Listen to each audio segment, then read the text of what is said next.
Hello viewers, Tamil Nadu Gramodaya வேளாளர் 2025 ஒவ்வொரு மாவட்டமாக வந்து பார்த்திங்கன்னா அந்த அப்டேட் செய்யப்பட்ட பிடிஎஃப் அப்படிங்கிறது வெளியிட்டு இருக்காங்க. ஸோ ஒவ்வொரு மாவட்ட பிடிஎஃப்லையும் வந்து பார்த்திங்கன்னா டிஃப்ரெண்டான தகவல்கள் வந்து பார்த்திங்கன்னா கொடுத்துட்ருக்காங்க. இப்போ ரீசெண்டாக வந்து பார்த்திங்கன்னா திருச்சிலையும் வேலூர்லேயும் வந்து அப்ளிகேஷன் ஃபார்ம் அப்படிங்கிறது வெளியிட்டிருந்தாங்க.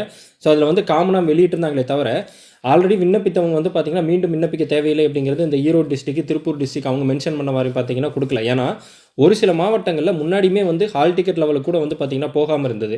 ஸோ ஒரு சில மாவட்டங்கள் தான் இந்த எழுத்து தேர்வு, வாசித்தல் தேர்வு, திறனறி தேர்வு வரைக்கும் போயிருந்தாங்க. ஒரு சில மாவட்டங்களில் இன்டர்வியூ வரைக்கும் வந்து பார்த்திங்கன்னா ப்ராசஸ் பண்ணியிருந்தாங்க. ஸோ இது ஒவ்வொரு மாவட்டமாக தனித்தனியாக வந்து பார்த்திங்கன்னா வேறு ஸ்டேஜில் இருந்தாங்க. அதுக்கிடையில் தான் இந்த மாதிரி வந்து வயது வரம்பு தளர்வு அப்படிங்கிற ஒரு அப்டேட் வந்து தமிழ்நாடு முழுக்க இருக்கக்கூடிய கலெக்டர்களுக்கு போய் இப்போ ஒரு சின்ன ஒரு ஸ்டாப் ஒரு 2-3 நாள் கேப் எடுத்துகிட்டு அதுக்கப்புறம் ஒவ்வொரு மாவட்டமாக வந்து பார்த்திங்கன்னா இப்போ அந்த அப்டேட் செய்யப்பட்ட பிடிஎஃப் அப்படிங்கிறது வெளியிட்டுருக்காங்க. ஸோ அந்த வகையில் இன்றைக்கி அக்டோபர் 1 கோயம்புத்தூர்லையும் விழுப்புரத்துலேயும் வந்து பார்த்திங்கன்னா அந்த அப்டேட் செய்யப்பட்ட பிடிஎஃப் அப்படிங்கிறது வெளியிட்டிருக்காங்க. அதில் வந்து பார்த்திங்கன்னா கோயம்புத்தூரில் தாலுகா வைஸ் திருப்பூர் டிஸ்ட்ரிக்ட் மாதிரியே வந்து வெளியிட்டிருக்காங்க. ஸோ இன்றைக்கி 1/10/2025 அக்டோபர் 1 இன்றைக்கி ஸ்டார்ட் ஆகுது. ஸோ அக்டோபர் 15 வரைக்கும் 15 டேஸ் வந்து பார்த்திங்கன்னா டைம் இருக்குது. ஸோ தனித்தனியாக வந்து அந்த டாக்குமெண்ட்டும் வில்லேஜ் அசிஸ்டன்ட் அப்ளிகேஷன் அப்படிங்கிறதும் தனித்தனியாக அப்ளிகேஷன் ஃபார்ம் கொடுத்துருக்காங்க. ஸோ இதில் வந்து பார்த்திங்கன்னா என்னென்ன தாலுக்கு அப்படின்னா கிணத்துக்கடவு, கோயம்புத்தூர் நார்த், மேட்டுப்பாளையம், ஆனைமலை, பேரூர், அன்னூர், சூலூர், பொள்ளாச்சி அப்படின்னு சொல்லிட்டு தனித்தனியாக கொடுத்துருக்காங்க. ஸோ எல்லாத்துக்குமே ஒரே ஸ்டார்டிங் டேட் எண்ட் டேட் தான். ஸோ இதில் வந்து என்ன கொடுத்துருக்காங்க அப்படிங்கிறத பார்ப்போம். ஸோ இதில் கோயம்புத்தூர் மாவட்ட வருவாய் அலகில் மேட்டுப்பாளையம் வட்டத்தில் காலியாக உள்ள 5 கிராமோதயாளர் பணியிடங்களை நிரப்ப தகுதி வாய்ந்த நபர்களிடமிருந்து விண்ணப்பங்கள் பெறும் பொருட்டு அன்று பத்திரிகை செய்து வெளியிடப்பட்டது. அதாவது இதுக்கு முன்னாடி வெளியிட்டதை சொல்கிறாங்க. ஸோ ஜூலை 16 வெளியிட்டாங்க. இத்தேர்வில் தற்போது வயது தளர்வு அறிவிக்கப்பட்டதன் பேரில் தகுதியான நபர்களிடமிருந்து விண்ணப்பங்கள் வரவேற்கப்படுகின்றன. கீழே கொடுக்கப்பட்டுள்ள இடஒதுக்கீடு, கல்வி தகுதி மற்றும் வயது வரம்பிற்குட்பட்ட நபர்கள் விண்ணப்பிக்க வேண்டும் அப்படின்னு சொல்லிட்டு இவ்வளவுலக அறிவிக்கை எண் 16/7/2025 ஜூலையில் வெளியிடப்பட்டபடி ஏற்கனவே விண்ணப்பித்துள்ள விண்ணப்பதாரர்கள் மறுபடியும் விண்ணப்பிக்க தேவையில்லை அப்படிங்கிறது வந்து பார்த்திங்கன்னா சொல்லியிருக்காங்க. ஸோ இதை வந்து மறுபடியும் வந்து இந்த திருப்பூர் டிஸ்ட்ரிக்கு, ஈரோடு டிஸ்ட்ரிக்கு, இந்த சேலம் அவங்க வெளியிட்ட மாதிரியே வந்து பார்த்திங்கன்னா வெளியிட்டிருக்காங்க. ஸோ அப்போ இங்கே ஆல்ரெடி வந்து அப்ளிகேஷன் ஃபார்ம் வந்து சப்மிட் பண்ணவங்க மறுபடியும் புதுசாக வந்து சப்மிட் பண்ண தேவையில்லைன்னு. ஏன்னா நம்ம நியூஸ்லேயே கூட பார்த்தோம், கோயம்புத்தூரில் அதுவும் பர்டிகுலராக அந்த பொள்ளாச்சி ஏரியாவில் ஒரு நாளைக்கு வந்து 120 பேர் அப்படிங்கிற கணக்கில் எழுத்து தேர்வு, வாசித்தல் தேர்வு, அந்த திறனறி தேர்வு நடத்தினாங்க, சைக்கிள் டெஸ்ட் எல்லாம் வச்சாங்க அப்படின்னு சொல்லிட்டு. ஸோ அதில் வந்து ஆல்ரெடி வந்து கலந்துக்கிட்டவங்க இதில் வந்து மறுபடியும் வந்து விண்ணப்பிக்க தேவையில்லை அப்படிங்கிறத அவங்க மென்ஷன் பண்ணியிருக்காங்க. ஸோ இது நம்ம வந்து ஒரு பிடிஎஃப் பார்க்குறோம். இதே தான் வந்து பார்த்திங்கன்னா எல்லா பிடிஎஃப்லேயும் வந்து ரிமைனிங் இருக்கும். ஸோ நம்ம எல்லா பிடிஎஃப் தனித்தனியாக ஓப்பன் பண்ணி பார்த்தீங்கன்னா இந்த டாக்குமெண்ட்ஸ் தான் கொடுத்துருப்பாங்க. ஃபார் எக்ஸாம்பிள் இப்போ மேட்டுப்பாளையம் அப்படிங்கிறது ஓப்பன் பண்ணிங்கனாலும் அதே தான் மறுபடியும் விண்ணப்பிக்க தேவையில்லை அப்படிங்கிறது. ஸோ இது வந்து பார்த்திங்கன்னா கோயம்புத்தூர். நெக்ஸ்ட்டு வந்து விழுப்புரம் டிஸ்ட்ரிக்ட் பார்ப்போம். ஸோ விழுப்புரம் டிஸ்ட்ரிக்ட்லேயும் இன்றைக்கி தான் 1/10/2025 இன்றைக்கி தான் வந்து பார்த்திங்கன்னா ஸ்டார்ட் ஆகுது. ஸோ இதில் என்ன கொடுத்துருக்காங்க அப்படிங்கிறத பார்ப்போம். இதுலேயும் 15 டேஸ் தான் வந்து பார்த்திங்கன்னா டைம் இருக்குது. ஸோ இது வந்து அப்ளிகேஷன் ஃபார்மு. ஸோ இதில் கீழே வந்து பார்த்திங்கன்னா நோட்டிஃபிகேஷன் அப்படிங்கிறது கொடுத்துருக்காங்க.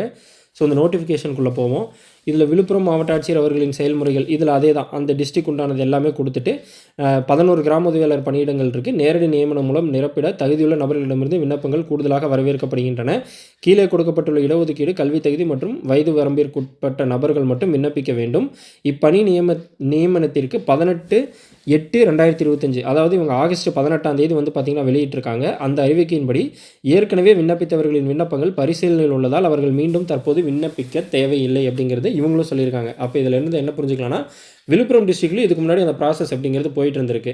ஹால் டிக்கெட் இஷ்யூ பண்ணி எழுத்து தேர்வு, வாசித்தல் தேர்வு அப்படிங்கிறது வந்து பார்த்திங்கன்னா போயிட்டு இருந்திருக்கும். ஸோ அதனால் வந்து அந்த இதை கன்டினியூ பண்ணவங்க ஆல்ரெடி விண்ணப்பித்தவங்க இதுக்கு விண்ணப்பிக்க தேவையில்லை அப்படின்னு சொல்லியிருக்காங்க.